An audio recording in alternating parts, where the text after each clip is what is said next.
And it's lights out and away we go.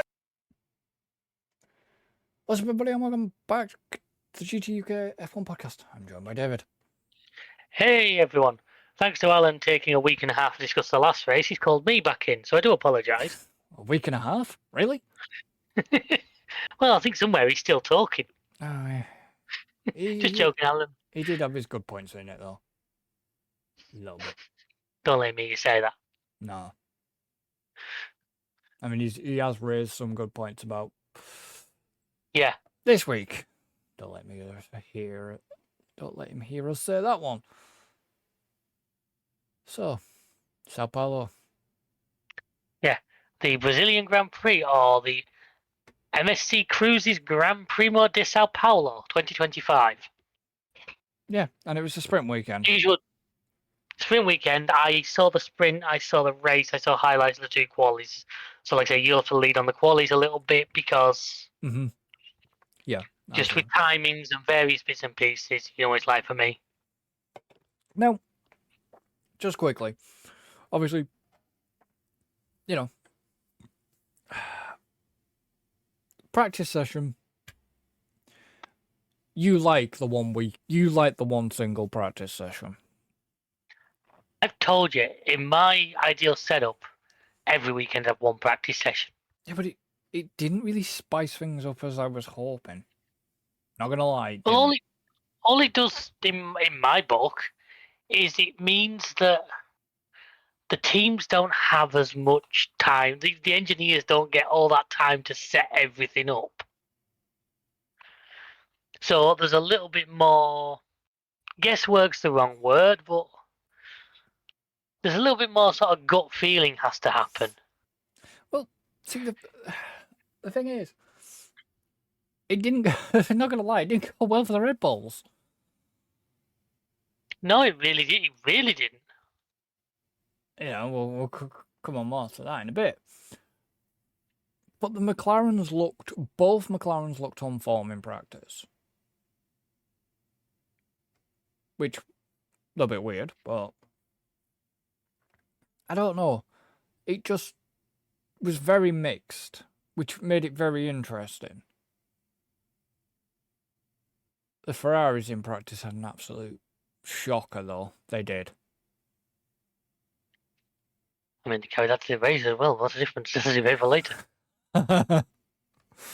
It's foreshadowing. Yeah, just a bit. But, yeah, I'm going to... So, do you say you caught the highlights of sprint quali? I had a quick... I managed to catch the highlights on YouTube of both the quali sessions. Hmm. I always try and make an effort just to catch them because, obviously... So I've got an idea if anything really interesting happened that we need to talk about. No, it was more quali than sprint quali. More quali. The upsets happened. Yeah, it was the main quali where...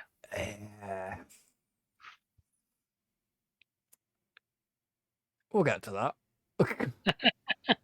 Now, obviously, sprint quali, I was quite shocked to see Sainz where he was. It's a real roller coaster for that Williams, and it's either fantastic or it's not great. And there seems to be very little middle ground to it at the moment. Mm. I mean, you've got to admit, though, it looked the dog's bollocks in that Gulf livery. Oh, I've only forgot to go on to that, yeah. I think we talked about it on a different recording, but if any of that livery comes, if any of that what's what I'm looking for? If any of that merch comes out on sale, I'm maybe willing to break my rule of not paying full price. Yeah, I've been keeping my eye on it, put it that way.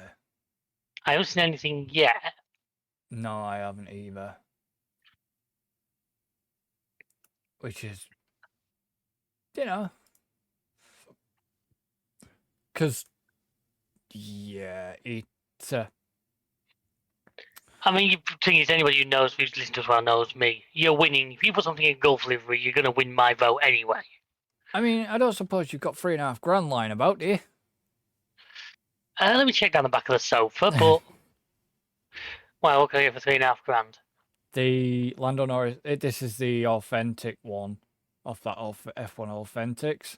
The Lando Norris 2021 McLaren F1 Team Gov livery front wheel rim table. Oh right. That's on Like the I said, F1 Authentics. I'll run that one past Shell for a Christmas present idea, but I can pretty much predict the answer. Yeah. But I mean that's nice, like, but $3,500. It's also what would you actually do with something like that? You know what I mean? Yeah. Don't get me wrong. Yeah, I'd love to be in a position where I think something like that. You know what? Go for it. But I just can't see where in the house that would go. Yeah. I mean, even like the. We'll make excuses for it, so we're both far too poor to buy it. Let's be honest. But yeah, but even the officially licensed Senna replica helmets and stuff. Mm. There's a reason why I am obviously mentioning Senna, because obviously it's Brazil.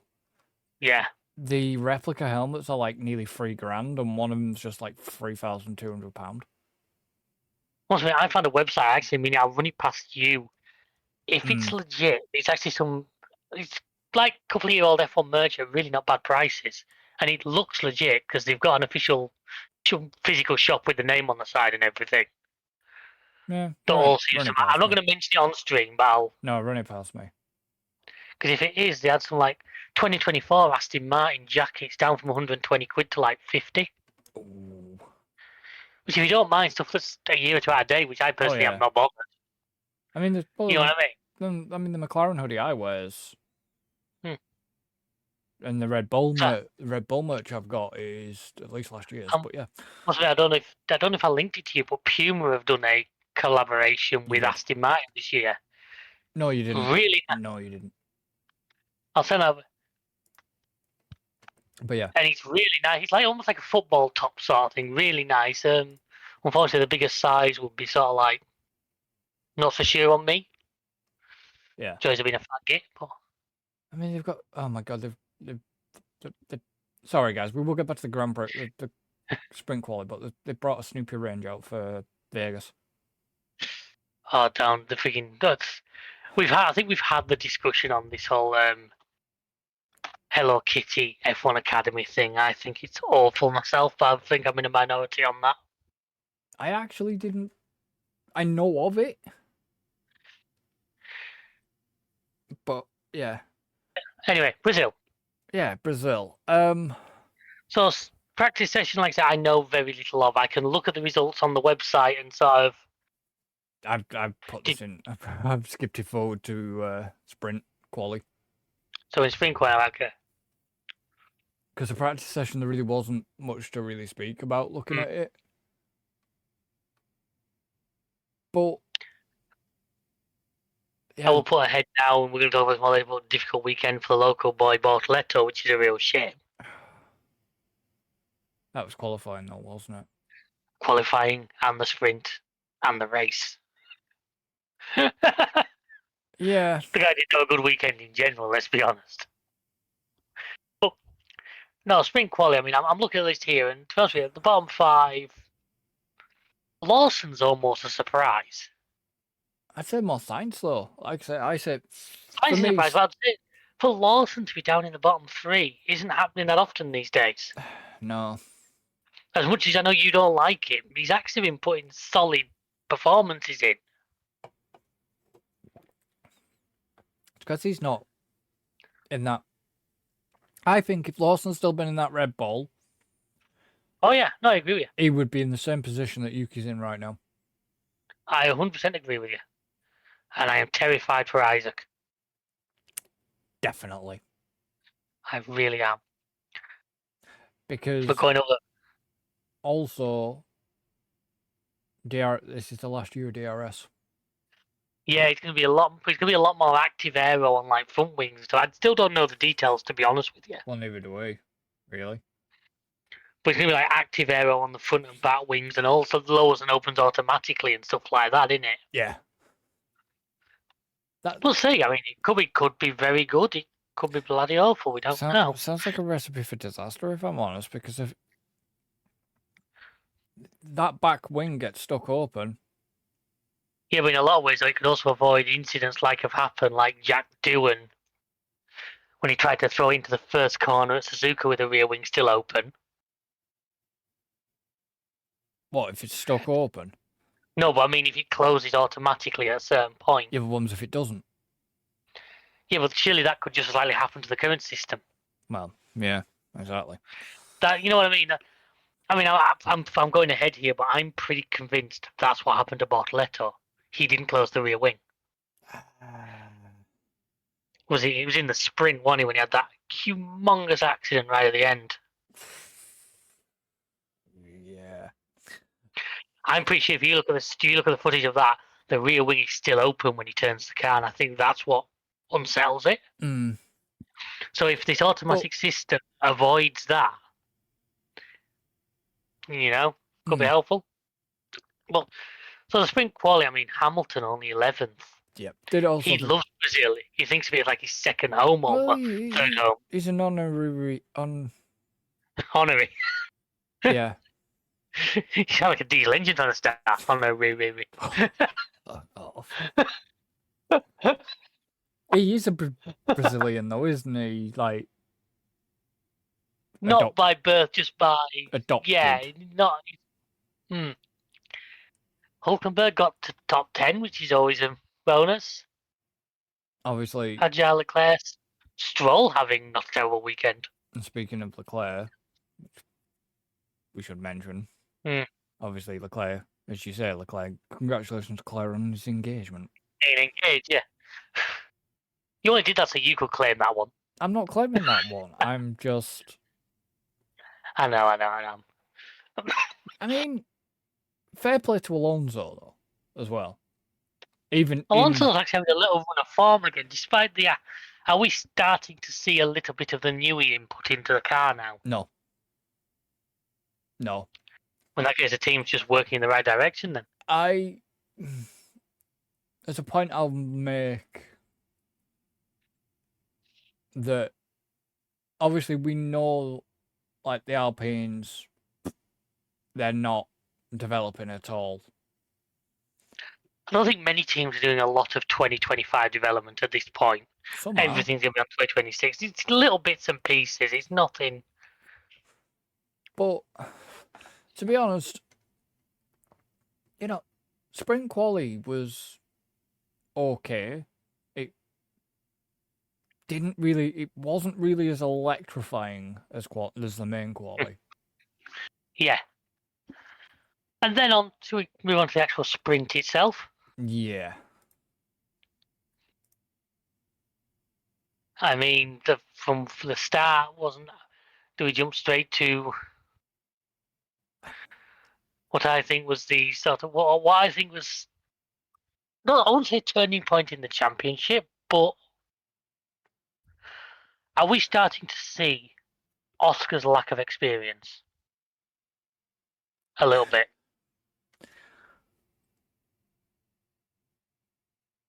We are right at the business end of the season. He's in a championship fight. I like and we're Oscar. starting to see a little. I like him. As I've said to you before, I don't know if it's on podcast, I said to you another thing. I have no horse in the championship game this year, and I will be happy whoever wins it for different reasons.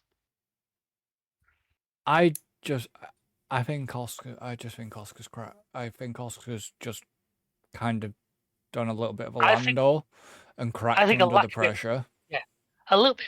Because with the exception of Antonelli, who's not in the championship fight, there is nobody up the sharp end of that grid with as little experience as he has.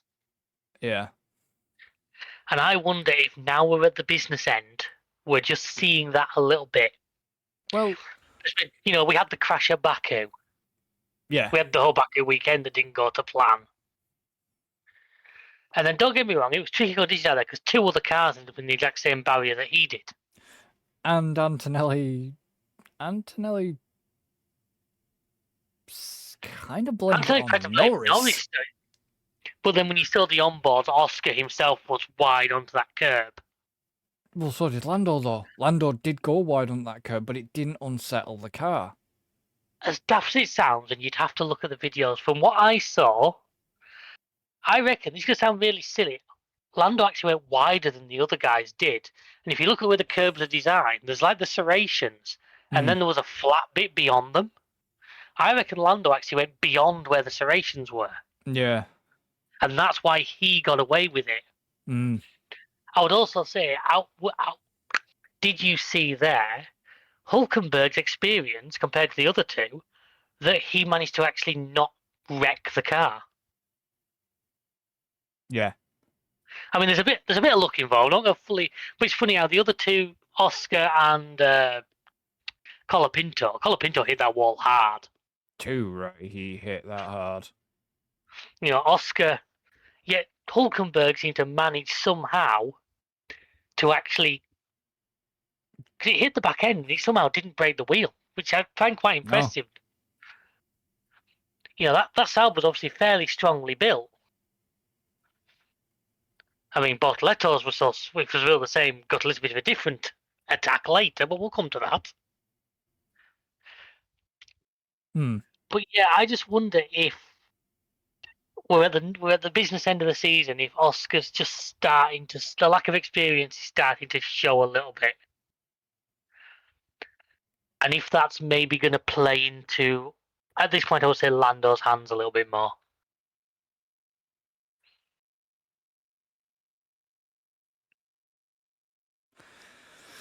Well, yeah, quite possibly. I mean, at the point we are now, and I know mathematically Max is still in it, and I tell you what, if he manages it, I'm telling you now, it will be one of the greatest championship drives of all time.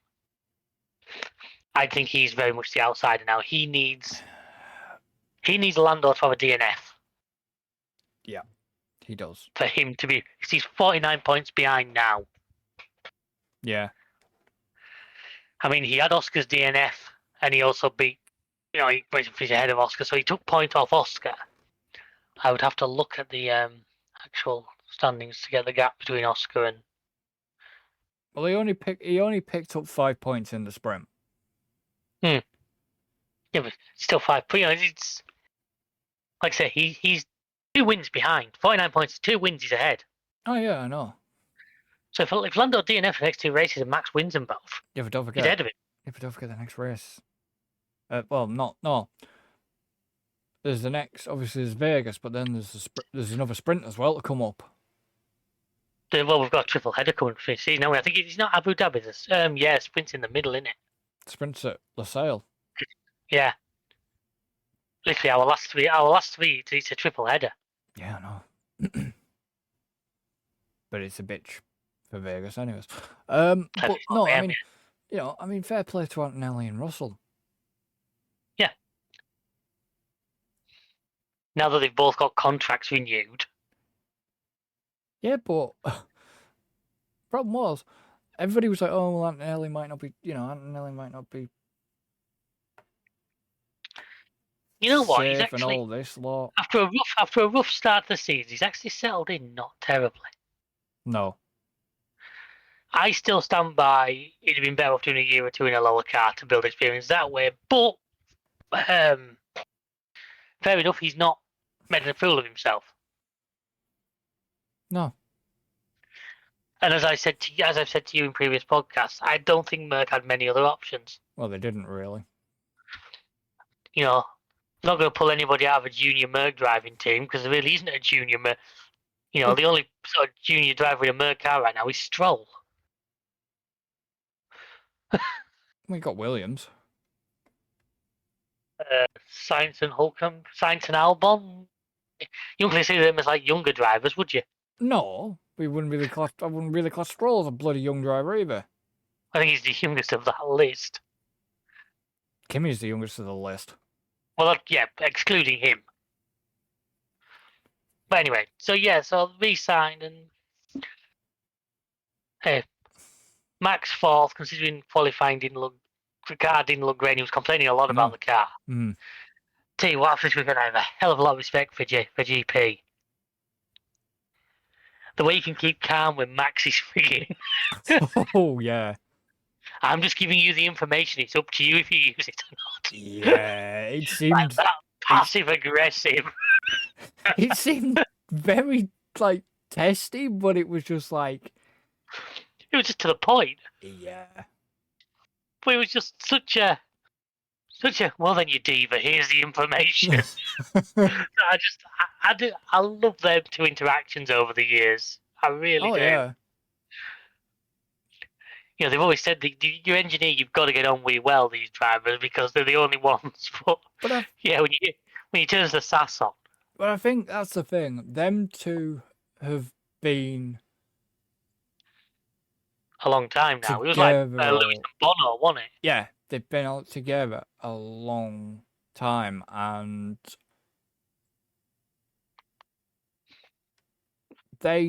Max will understand. You know, Max knows that there's nothing meant. Yes, they're in a high pressure environment. You know what I mean? Yeah. Oh yeah.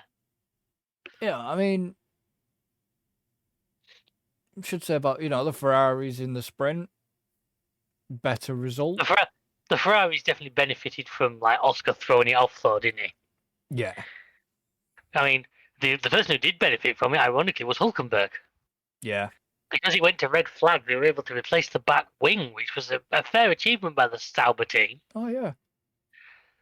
You know, got the cars back out, back racing again.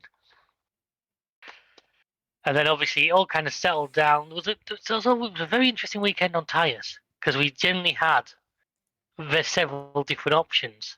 Yeah, but the hard, even the hards were like, I know it's a bit foreshadowing, but the hards just didn't seem to be the good choice. No. But this is what I'm saying to you. This is what I said about that one practice session. Mm. They haven't had a chance to run every tyre into the ground, so they're having to guess a little bit. And I like that. I mean, we had the sprint, you had either the softs or the mediums. Now, in theory, the softs were quicker if you could eke them out the full race distance. The mediums were a safer option because they would definitely do the laps. But obviously, in theory, weren't as fast.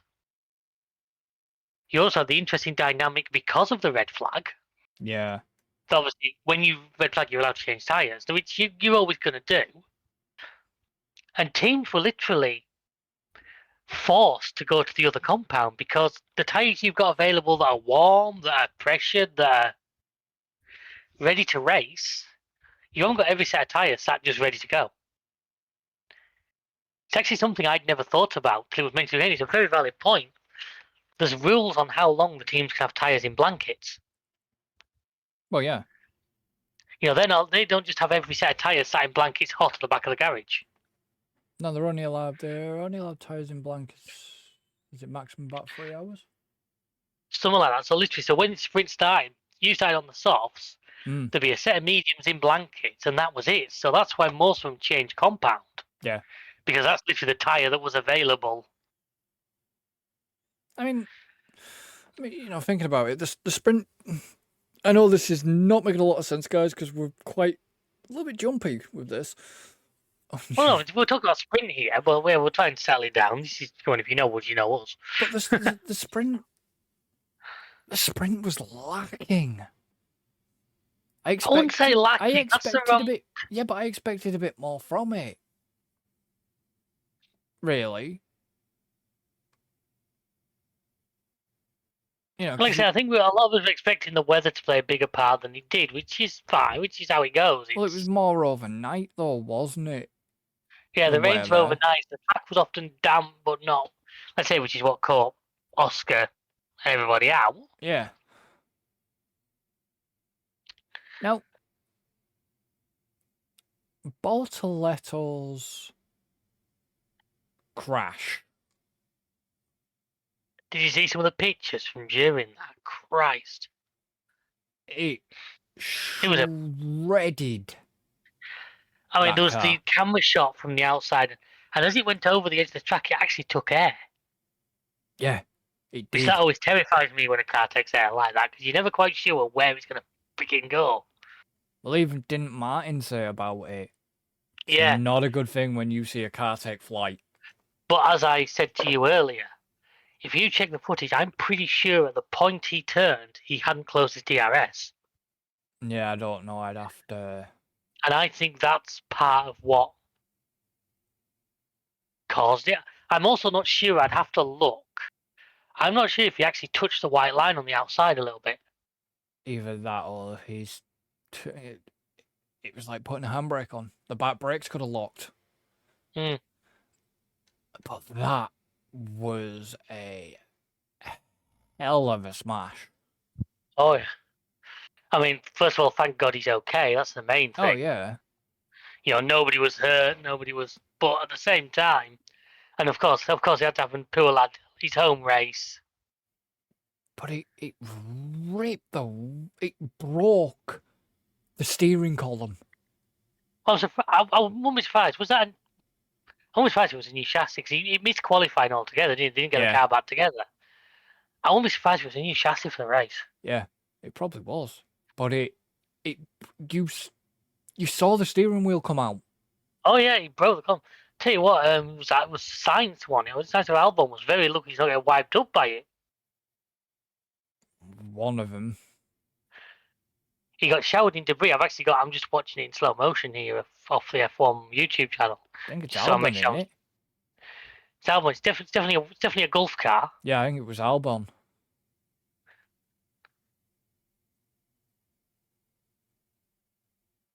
But no, I can't read on that one. But either way, like I said, as you say, it snapped the steering column, which that's the sheer force. And an absolute testament to how well built these goddamn cars are these days, that he got out of that and walked to the medical car. Well, on the first impact, he still had all of the steering wheel. He should have let it go. Yeah, you can break your wrist as easy as you can break a wrist with that. Well, look what happened with prime example Ricciardo was Danny Rick. Mm. When he had that accident and at Zandvoort, and the only reason he kept hold of the wheel was he's trying to stop it from going into Oscar. Yeah, well, that's it. You've got to come a point in racing that you just accept that you've lost control and you have to let it go, because you say if you keep hold of it, it can hurt you. Well, he's kind of, to be honest, he's very lucky he did, because when that steering column snapped, yeah, it's not worth. Don't bear thinking about what could have been his wrists. Mm. But it's a hell of an impact. That second impact does the bulk of the damage. Yeah. See, the thing is that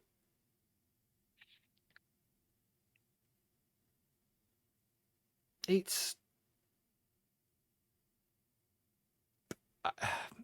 this isn't the FIA's fault or anything like that, so it's not an FIA rant. One thing I've noticed through the entire weekend is the TV direction was shit again. Ironically, the top comment on this is the official F1 YouTube channel. Congrats to the TV director. A rare spin with overtakes, and they managed to miss all of them. Yeah.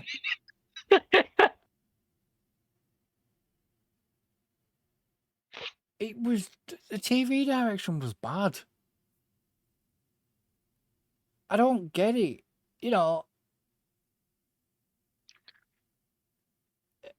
I'm going to make the point, it's even during the race. Why the fuck did they cut to replays? I know. Why do they always have to show 7 copies of the start? Yeah, but why did they have to cut to the replay? There was action happening. We missed the entire thing. Anyways. I know what you mean. I'll come back to that, but yeah, quali. Like I said, I'm on highlights only for that one. Yeah, again, the big shot for the first FP1 was the fact that Max went out. And it wasn't even on like a problem, it was just sheer on pace, wasn't it? Yeah. And it wasn't like, he crashed it or there was yellow flags. Yeah, there was none of that. He just didn't have the pace. Now, fair play to Red Bull, who at that point did the exact right thing. Pull the car out, pull it to pit lane, put brand new engine, everything in it, and let's go. Yeah. After qualifying, you saw it happening. You knew it was going to happen. Oh, I don't know if I put it in the chat to you, but I definitely said it to Shell. I said, right, he's at the back. Yeah. Stick new everything in it. Yep. Literally, stick everything new in it. Because the thing is, we've got 3 races to go. They can turn that engine up to 11. Oh yeah, it'll help him. And I definitely said before this weekend, I have a feeling there's a Verstappen masterclass coming on. And I was right. We'll get into that one. But yes, obviously, both Red Bulls out in Q1. Yeah. Both Racing Bulls made Q3. Hmm. Q Racing Bulls, we are the main team now. But see, the thing is was it 20?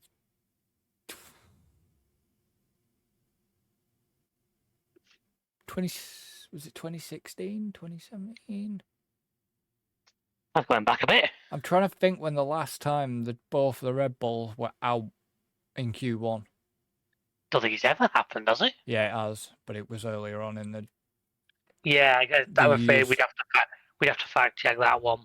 But so yeah, both Red Bulls out along with Colapinto, Ocon, and one of those.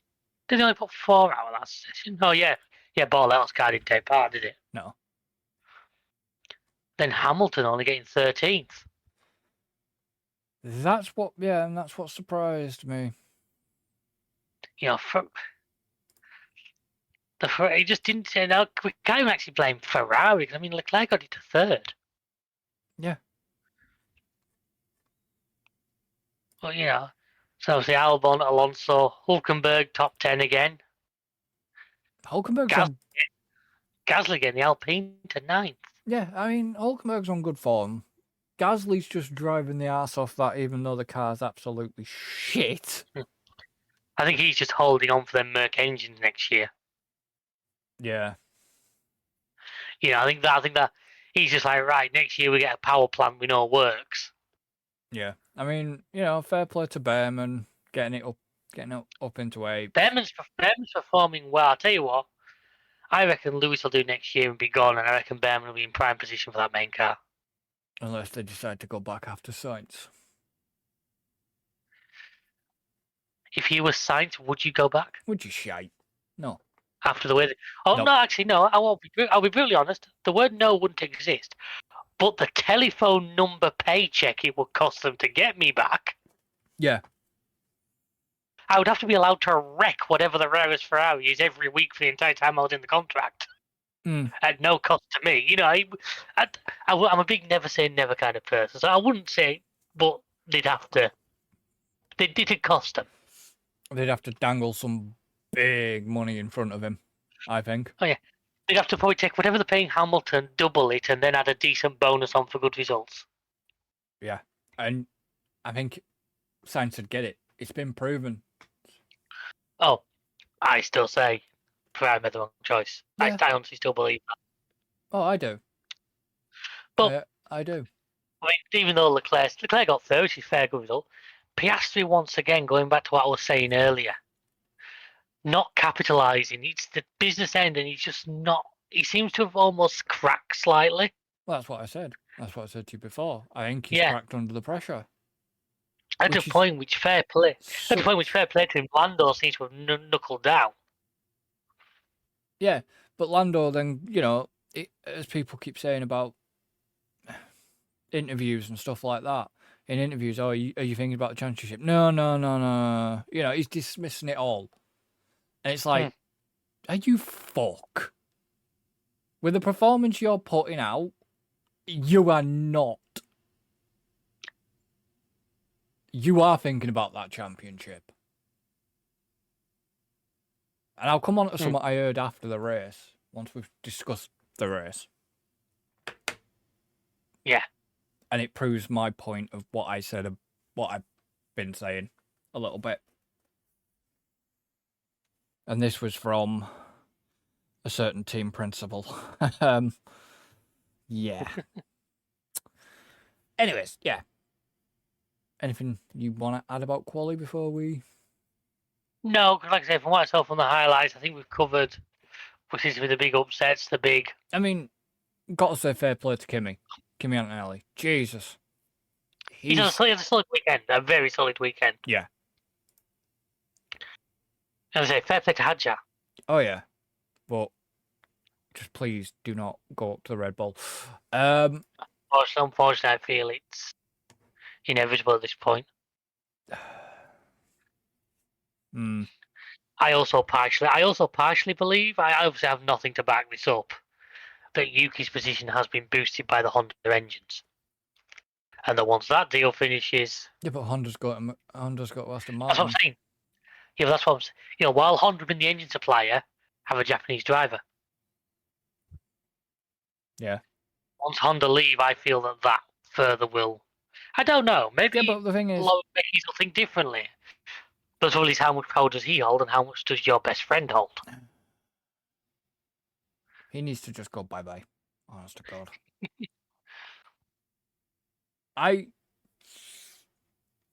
See, what I would do if I was in that position, I would go to Aston Martin and say, look, you're getting Honda next year. Take Yuki, but you have to do the condition. What would my condition be, David? It's Stroll that goes, not Alonso. Yep. Because I think Yuki could learn a thing or two from... Now, was it the sprint race that they got away... Who got away with a reprimand? Somebody got reprimanded, and I can't remember whether it was for the sprint race or what. Was it Lawson and Sainz? Or was it Albon? There was... Anyway. What? There's nothing on the page. There's nothing on the results page. Oh, and the penalties aren't listed on the results page anymore. That's friggin' annoying. No, I know.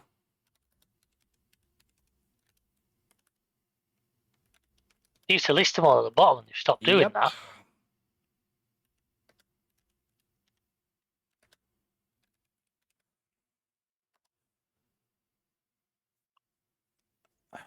Problem is, I need an official source. I think, by the way, going on something I think you asked me before, Oscar got 2 points for the incident during the race. 2 points on his license.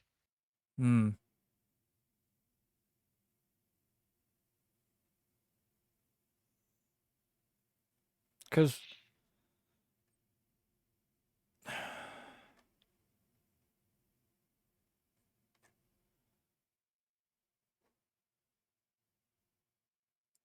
yeah,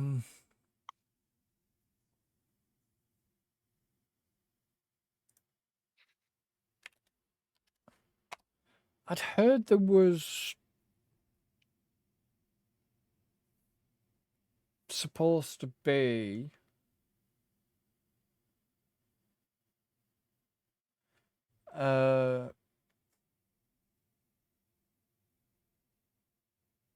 like there's supposed to have been reprimands for something, and I know that was it. Yeah. So, but that was that's for the race. But we'll get onto that, and we'll get onto that, shall we?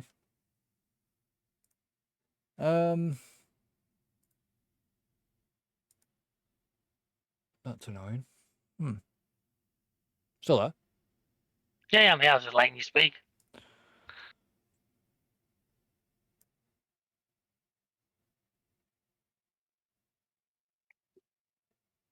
Yeah. Okay. Well, I'll move it forward. Something's not working properly because I'm seeing. What's that?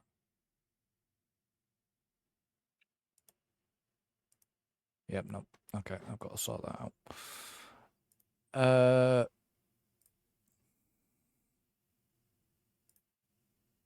Okay, that's kind of weird because it shouldn't be picking it up then, but never mind.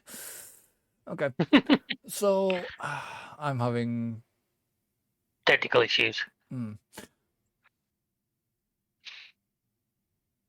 So what was Ocon in? Did Ocon even start in the pits? Because I thought there was two of them starting in pit lane. Yeah, Ocon started in the pits along with Max. I think just they were well down the order and they just pulled the car to make setup changes. And install goodies. Like I say, at this back end of the season, if you've got the budget to allow it, why not? Yeah. You know, like, just to me, it was a no-brainer. For Max, certainly, it was an absolute no-brainer. For everything brand new at it. I mean, you've almost got the opportunity to do, was it 2 years ago, Hamilton? Yeah. When he started, was it pit lane on the sprint? That was back when the sprint fed the grid for the race. Mm. I think, did he win the race or second or something like that?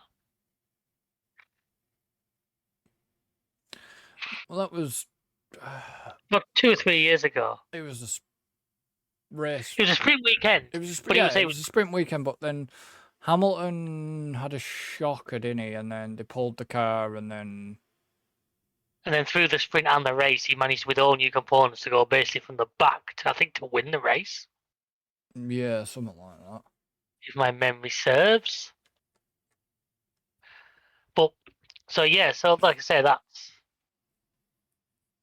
So what? Go on then. Right. Actually, let me ask you this now, because then we can bring Alan's points into it. Well, if we go in order, I mean, obviously the first incident was, of course, Pure Bortoletto again. Now that's a difficult one to call for me, because part of me thinks Stroll squeezed him, but at the same time, he wasn't well alongside. No. But yeah,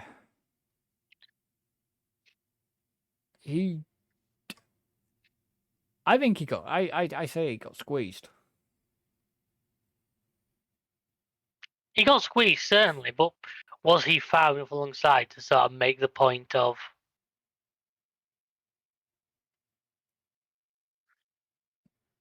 Yeah, it was. Fucking hell, it was 2021. Yeah, it was COVID, wasn't it?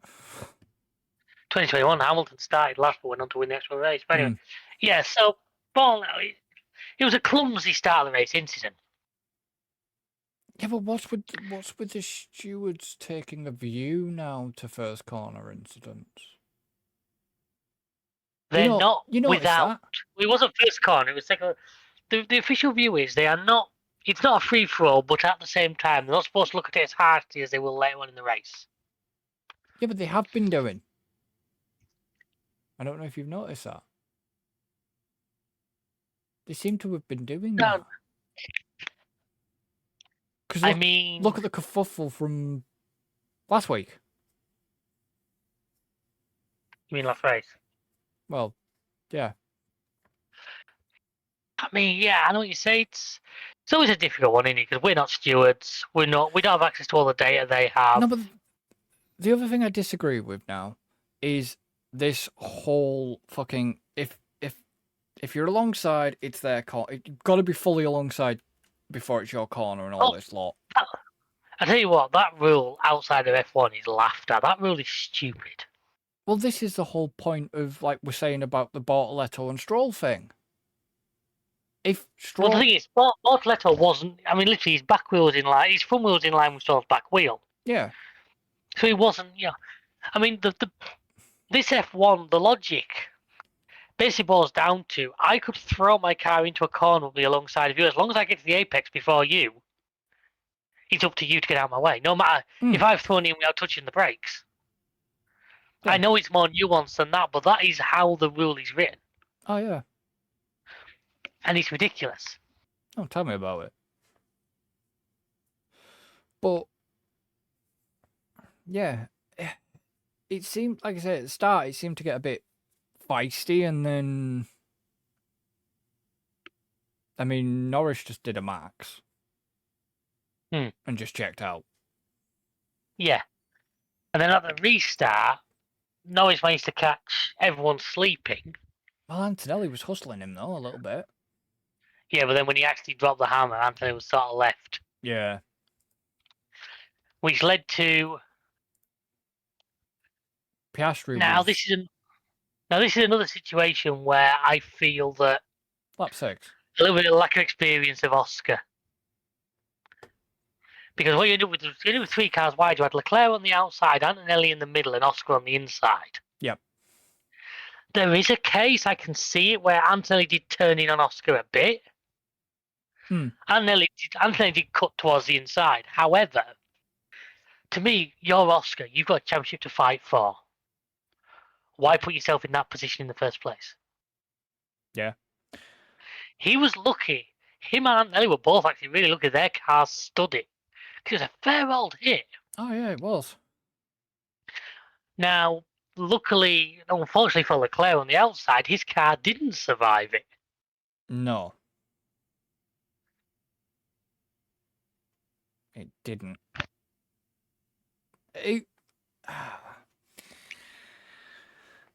And it was...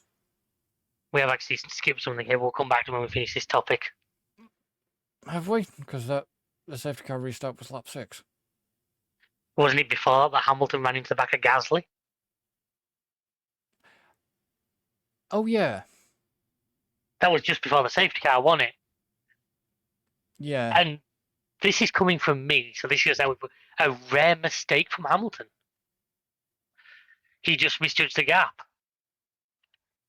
and took his own front wing out on the back of Gasly's car. Took his own front wing out and underfloor. Because the front wing ended up trapped under the floor. Yeah. Which in turn then did cause a safety car. Mm. But, yeah, I don't know. I'm going to read what the stewards have said. Shall I? Go ahead. So the steward's verdict in full was the stewards reviewed video and in-car evidence at the safety car restart on lap 6. Car 81, Oscar Piastri attempted to overtake car 12, Kimi Antonelli, on the inside of turn 1. In doing so, Piastri did not establish the required overlap prior to and at the apex. This is what I mean about this rule. Yeah. As his front axle was not alongside the mirror of car 12. As defined in the driving standards guidelines for overtaking on the inside of a corner. Piastri locked the brakes as he attempted to avoid contact by slowing, but was unable to do so and made contact with Antonelli. This contact caused Antonelli to make secondary contact with car 16. So if they're saying secondary contact, that means Antonelli had already made contact with Leclerc. No. Oh no, He'd secondary made contact. contact Yeah. with. Who Basically, he basically secondary contact because the first contact was between Piastri yeah. and Okay, Antonelli, okay. which pushed Antonelli out into Leclerc. Yeah, who was positioned on the outside and was forced to retire from the race as a result. Piastri was therefore wholly responsible for a collision, a 10-second penalty, 10-second time penalty, and 2 points are considered appropriate and consistent with recent precedents. I like the way they say it, with recent precedents, trying to make themselves look fucking good. That the fact that the stewards have been a useless bunch of fuckers all season. And it's ever since they got rid of the driving stewards and all. Or the decent driver stewards. They've just...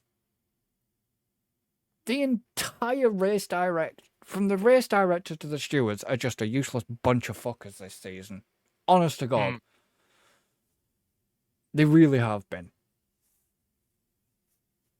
You know, this is coming from a fan that's been a long-time F1 fan. Yeah. Ever since the debacle ever since the whole shit with 2021. Oh, he's mentioned it. Reset the timer. Alan mentioned it a lot Monday. Last week. asshole. That they've tried to correct their mistakes Yeah. too much, and it just, yeah. I don't know. The whole, oh, we'll investigate after the session. We'll do this after the session. We'll do that. You know, This, that. I hate that at the best of times. It's just bollocks. I get it. They've got data to pour through. They probably want to hear from the driver, but if that's the case, just fucking award them shit. Let them. If a team want to appeal against it, let them appeal. They have the right to appeal. You know what I mean? Yeah. And even Zach Brown said after the race, because he wasn't there, not having been in Brazil, said in the social media congratulating the team and Norris on the race win. Obviously, Piastri's penalty had been a bit harsh. And this is what he said. He'd said, I'm quoting it, outstanding weekend for Lando with obviously the 2 poles, 2 wins. A tough one for Oscar with a harsh penalty, but he fought hard to bring on some points. Mega job from everyone. This team never stops. So,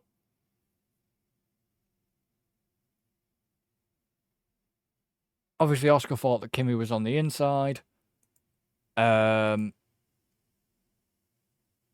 But he kind of did also think that Kimi knew he was there, but kind of made it seem like Oscar wasn't there. And obviously Leclerc was a bit pissed off even when he went to the media. Well, you can imagine. Like I say, it was a weekend to forget for Ferrari, wasn't it? Because between that, Hamilton. Actually, to be fair, for once Ferrari made a good call. They left Hamilton out long enough so he actually got to serve his penalty. Yeah. So at least they're not having to carry that into the next race. Yeah. Yeah. But I just, overall, Brazil was good.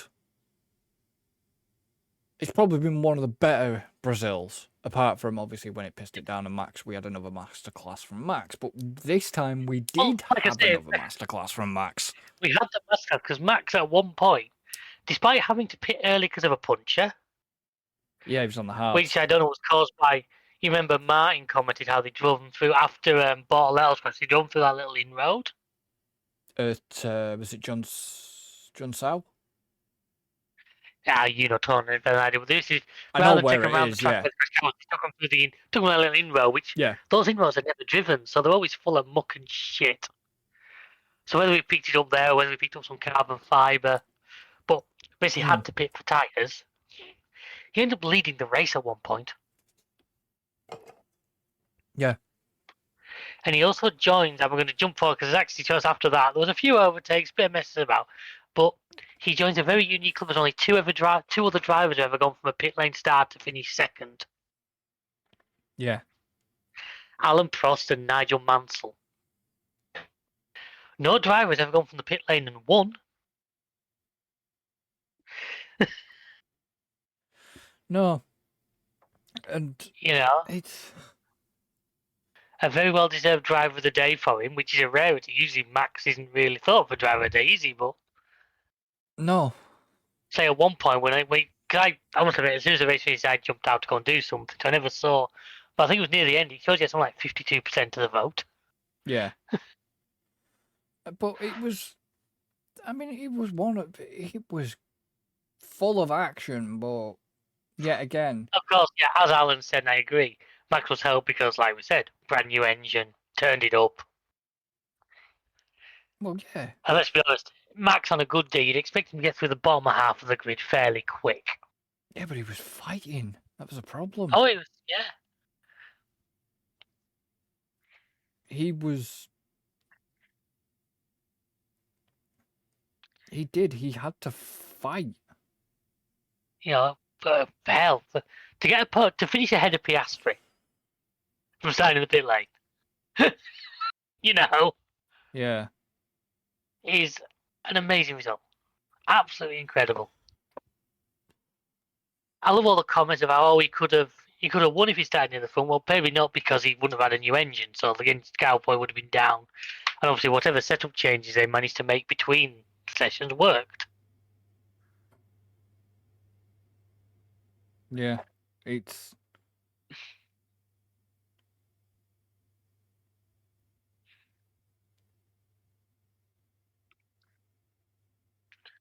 it's eh, um,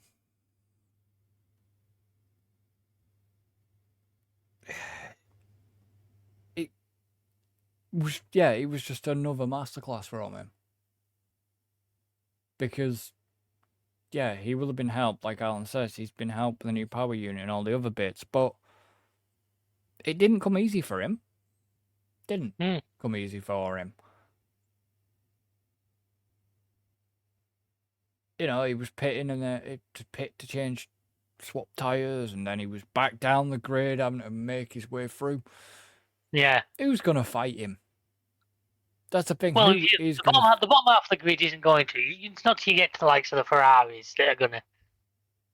Well, the Ferraris were not. Ferraris were gone by that point. Because the Racing Bulls are going to pretty much jump out of the way. Yuki was. Anybody in the bottom half, there's no point fighting him. It's not. That's not your battle. Well, Hamilton was going, what, lap 37? Hamilton couldn't fight him with that car. Let's be honest. They held him out long enough. Yeah. I mean, you know,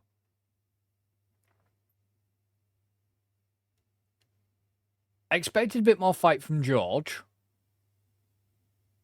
To be honest. And, I mean, how close was he? How close was he to Kimi? George? No, how close was Max to Kimi at the end? Well, I think if we had another lap, another lap or so, Max just couldn't quite break close enough to get past him, so it was 0.4 of a second. It was, yeah. But then again, you had Oscar chasing Russell down in similar vein. Yeah. But Oscar just couldn't quite get there. Neither of them couldn't. It's one of them. But, you know, fair play to Antonelli for getting the podium. I mean, yeah, okay, fair play to Norris. He had a strong weekend, but... Norris did what he needs to do. Like I say, it's... At this point, I think the momentum is firmly in Norris's court. Because as it stands, he is... What is he? He's 26 points clear, so he's a race win ahead at this point of Piastri. Yeah. And he's then 49 points ahead of Max. No, it's not over. It is definitely not over. But once you're a race win ahead, there's a little bit more comfort comes there. Yeah, but the problem is Norris could get complacent. I don't know if it's complacent. It's just it's if the pressure is if he ends up under a lot of pressure again going forward. Now, let's be honest, Vegas as a circuit is a difficult one. Doesn't like the McLarens though. Really? You know, we could be setting up for a very nice Abu Dhabi again. Yeah, that's a possibility. Because I mean, you go back to Vegas last year. Who won it? Vegas last year? Who won Vegas last year? George. Yeah. I know. I had to look that up. Yeah, I do. I'm here as well. Where were the McLarens? 6. The year before that, Max won it. Yeah, but 6th and 7th for the McLarens last year. Yeah. So we know that. Yeah, but that was you don't. It's different years. You can take it as a guide, but wouldn't take it as a gospel. No, but look at the Ferraris last year were a lot better. I mean, Sainz came third, but I just, yeah. And the McLaren of Oscar last year was strong. That's the thing. The McLaren was strong at Losail or Qatar, whatever. It's Losail, anyways. And then, you go back to Abu Dhabi, and Lando was the better one.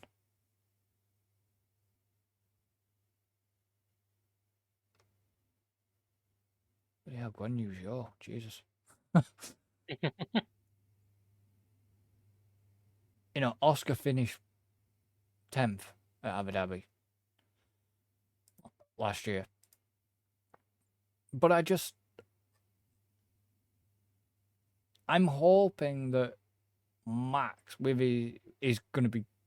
I'm kind of hoping Max is going to bring it back at Vegas, to be honest. Yeah. I mean, we'll have to see how things do, but it was one of the better races at Brazil. There was a lot more action, but yeah, like I said, the TV direction was shit.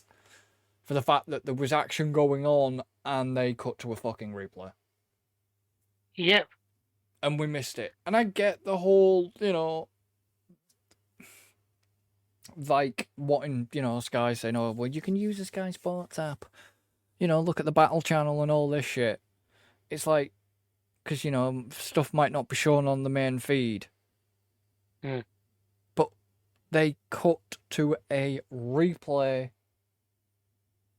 just as there was action going on, and obviously you had Crofty talking over said replay, and they weren't talking about the replay. Crofty was telling you what was actually going on the track that you didn't get to see. That's the thing that's been a bit of a shitter this season, is race direction. It's actually like Oh, yeah. From the TV side, the race directing's been shit. In certain parts. Sometimes it's been good, but then sometimes it's just been really shit. There's either been too much focus on fuck all going up at the front, or, since the drivers complained about, oh, well, you're showing our partners and all this shit, instead of focusing on the racing side of things. That's why you really don't see it as much. Because the drivers complained. Sainz got pissed off at it. Oh, yeah. And a few other of them did. And it's just like, yeah. I get it. Fans want to see them out on track, not their other halves. Just stood there in the garage watching them. I never quite understood that. Like, even when the special guests of the teams, I never understood why they did that. It's like, look, we pay the money we do to things like Sky or whatever to watch the races, not just to look at people. You know what I mean? That's the one thing going forward next year I would like to see, better TV direction. It won't happen. I'd be surprised if it does. But, yeah. Anyways, your thoughts? Before we move forward? You've pretty much covered everything I want to come up with, as I say. But it was an entertaining race there. The weather held off, but still didn't disappoint. It's really setting us up for the end of the season. Yeah, I agree with most of what you've said. Need to see what. It's going to be interesting to see how this season pans out. Very interesting. Yeah.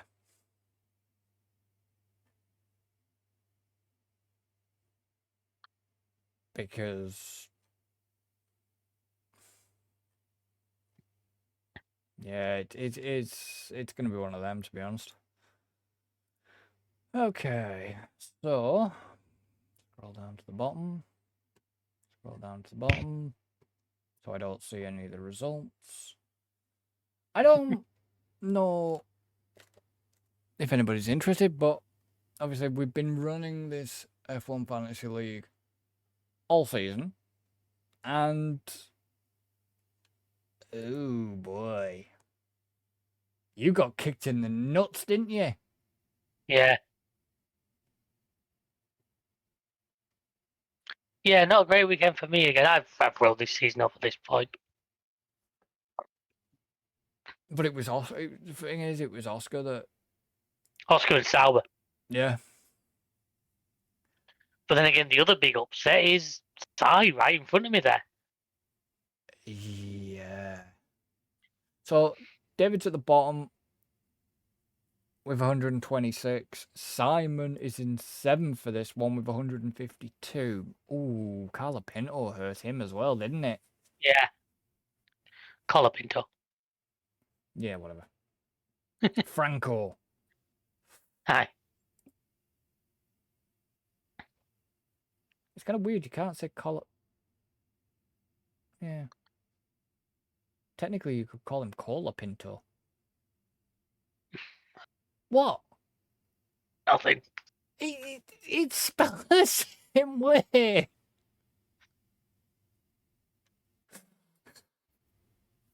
It's alright, because we call him Isaac, and it's Isaac, innit? Isaac Kinney is a hard K. I have no idea at this But point. that's one of them things that goes between languages. It's Especially like Leclerc, technically Leclerc in it. You're It's supposed to pronounce the C Leclerc. on the end. Leclerc, yeah. You're supposed to pronounce the C on the end, but as British language normally goes, you wouldn't. It would be Leclerc. Or Leclerc, freeze. I was waiting for that one, to be honest. So then, obviously, we got... You are? Obviously, then after Bazza, there's a little bit, after Bazza 27, there's a little bit of a jump to Logan. Yeah, on 167, which...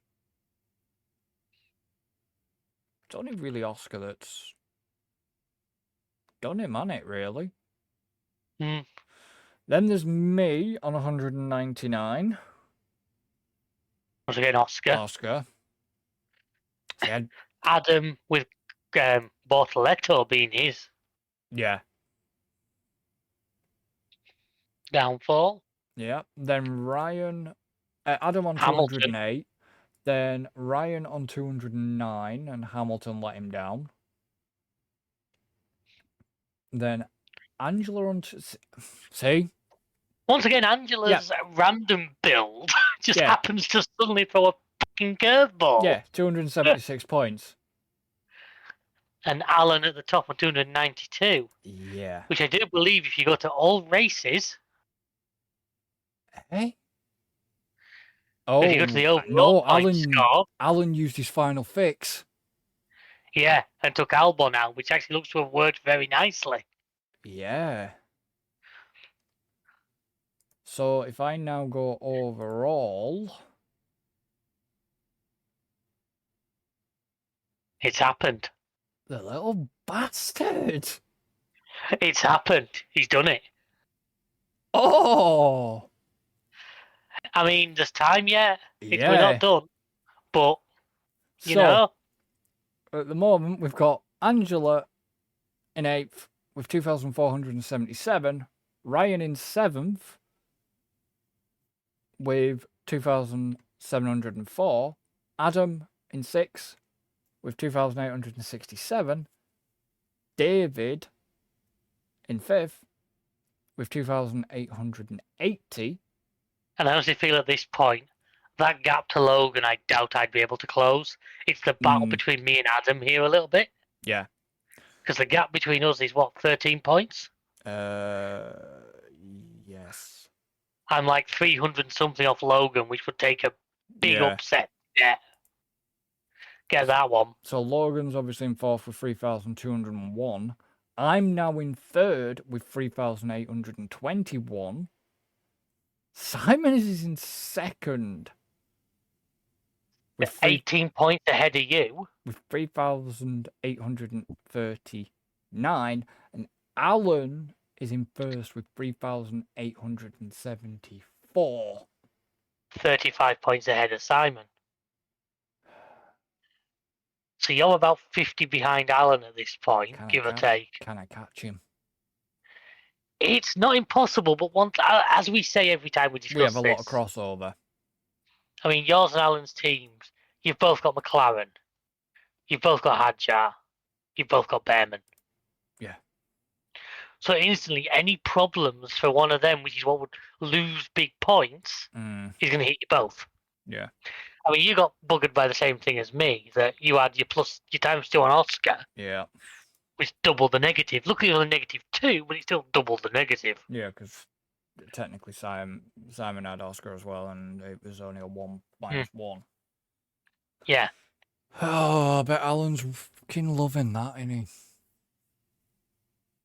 Oh, I'm sure we'll hear about it next time we speak to him. I bet.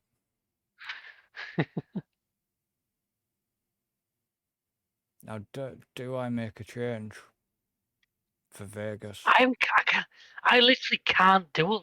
I can't see a lot I can change. I've looked through it, and without rebuilding my entire sort of thing, I can make.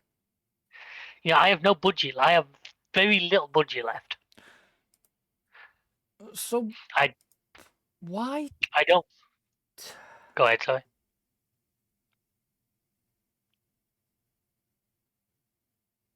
I just didn't understand why Alan replaced Albon. I don't know, but it worked. Because Albon was what? 19 points. Albon was a minus figure, wasn't he, according to that list? According to Alan's, yes, but not on mine. Mine, he scored 19 points. Yeah, that's right. It's got 19. So why is he showing a -2 there? That's what. Yeah, this is what I'm trying to get my head around. I mean, who did he replace him with? Can we work out which one? Who did he have the race before? Or who did he not have? Shall I say? Gasly, isn't it? Is it Gasly? I'm comparing. Yeah, I think he put Gasly in. Who, yes, did score more points, but why is he? I can't get why he's showing that -2. Yeah, I don't understand why it's showing the -2 for him. Because if you look, Albon did. I think I figured it out. If you click on Albon, by the end of the sprint, he was on -2. Right. So I reckon Alan must have changed it after the sprint. So he had lost the 2 points the sprint. Yeah. But then hasn't. So it's actually probably cost him there, because if he hadn't have done that, he'd have scored the race points. Yeah. But Gasly scored more, I guess. But it's like, this is where I always forget to do stuff like this because it's too late. Well, I think, yeah, but Gasly scored 5 in the sprint. He got 4 overtakes, 1 race position. He got 2 points for his qualifying position, 1 for his sprint position, but he got -1 because he lost a place, but he got 11 points because he did 11 overtakes within the race, right? Yeah. So obviously Albon scored 19. So he lost 5. He got a point for. He got 3 points for the sprint overtake. Didn't get any points for race position because he was outside the top 10. His qualifying position, they've not updated these points properly. Obviously, the sprint position didn't get any points. Qualifying position, he.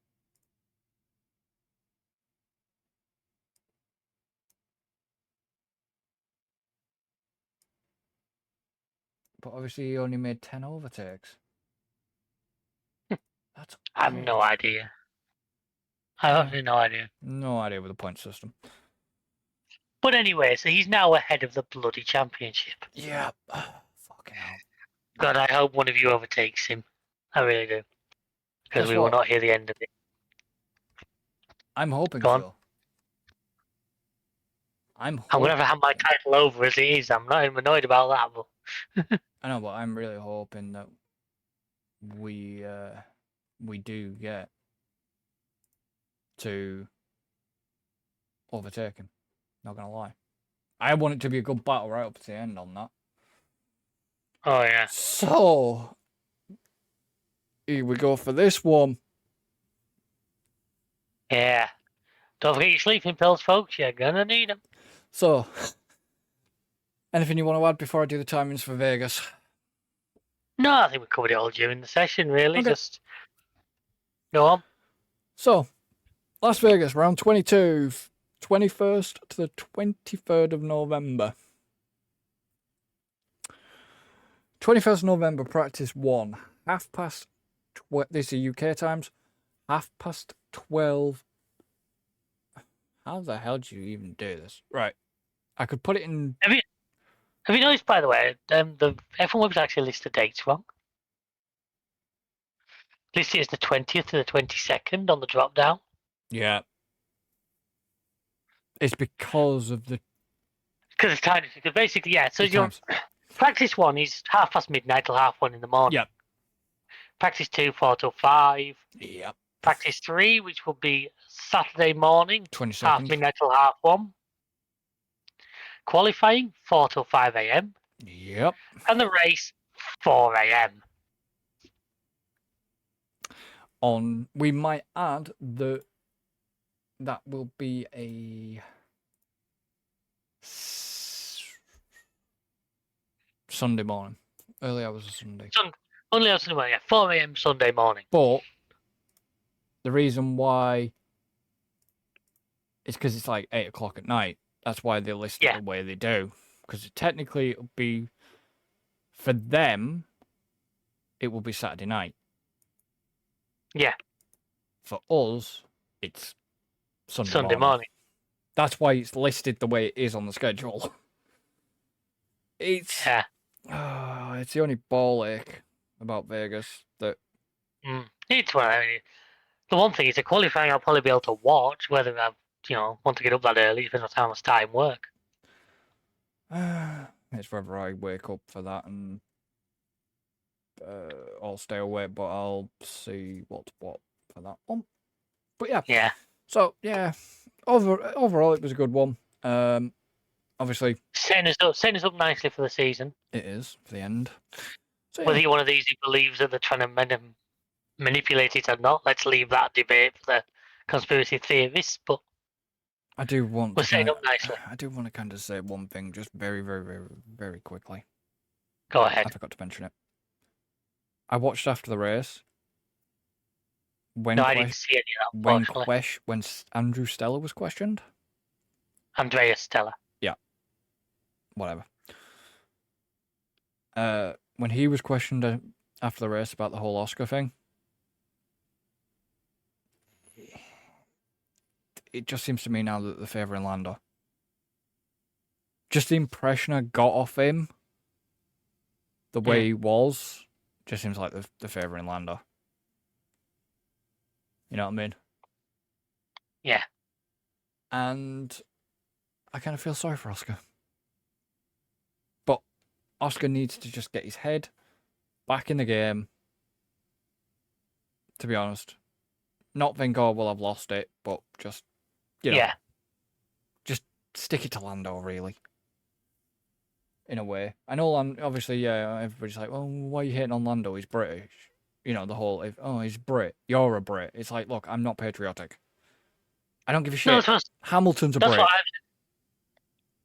This is what I've said about why I have different reasons why I would like all three of them to win. Lando, it's because he's a Brit. I do follow that. I would like to see a Brit win. Always have done. I'd like to see Oscar win because I think it'd be great for somebody that young. Yeah. And I'd like to see Max win it, because if Max wins it from where he was back at the mid part of the season, and that's an amazing comeback story. Oh yeah. So that's what I We'll see. said earlier, that I have no skin in the game, No, because I literally, whoever wins, I'm going to be happy. but McLaren's made the unfortunately McLaren they shot themselves in the foot. Really, they've made this rod off their own back Yeah. with the whole papaya rules, and I think they spent too long trying to be too fair, almost, if that makes sense. they should have just. Problem is, they should have just let them go at it. Yeah, the whole when they were making drivers pull over for each other. I'm sorry, that's not how it works. No, But they're still in the position where it's basically between their two drivers, so they could quite easily argue when it worked. yeah, but No, I'm devil's advocating here. I know you are.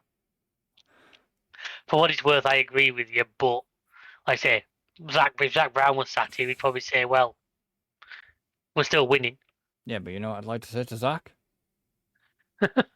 That they've that you are favouring Lando at this point. You didn't help Oscar out as much as you should have done. And the whole papaya rules, you say you're letting them race, but are you really? Sort of thing. And, the whole, like Hungary. Won't get a snack then. No, but what happened in Hungary and what happened with swapping the positions back and stuff, it's like, you should have just let them get on with it. You know what I mean? Should have just let them get on with it. None of this whole team orders too much. And we haven't seen it so much from McLaren, but if that had been Max and Perez or Max and Yuki, yeah. Prime example was Brazil, Max and Perez. Oh yeah. What did Max say to Perez about, there was that big whole fucking not a big bust up, but that disagreement between Max and Perez. Wasn't there at Brazil? Oh yeah. You know what I mean? Yep, I know exactly what you mean. So it was just like, just let him fucking get on with it. And that's what it should have done. That's what it should have been like. None of this pussyfooting around to try and please both drivers. Oh, we don't have a number one and number two. Yeah. Our drivers are both equal. It's like, well, yeah. You've caused this issue yourself.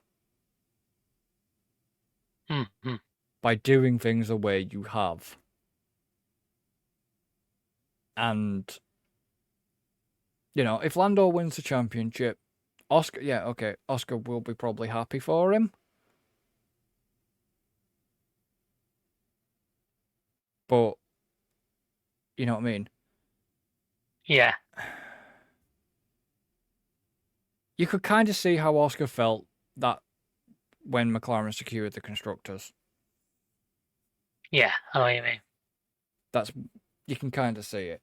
And I said, I'm hoping for a villain arc. It's not appeared, but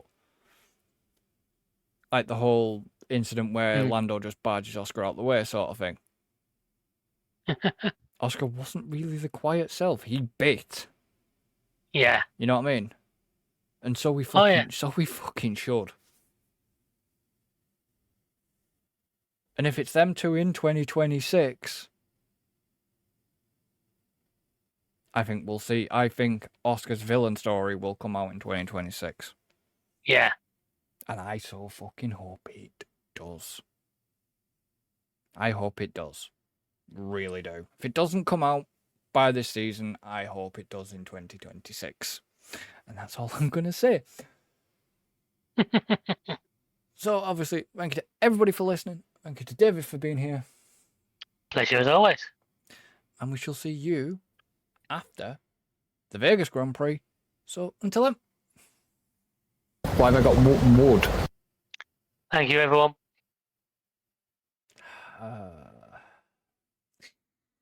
Goodbye for now.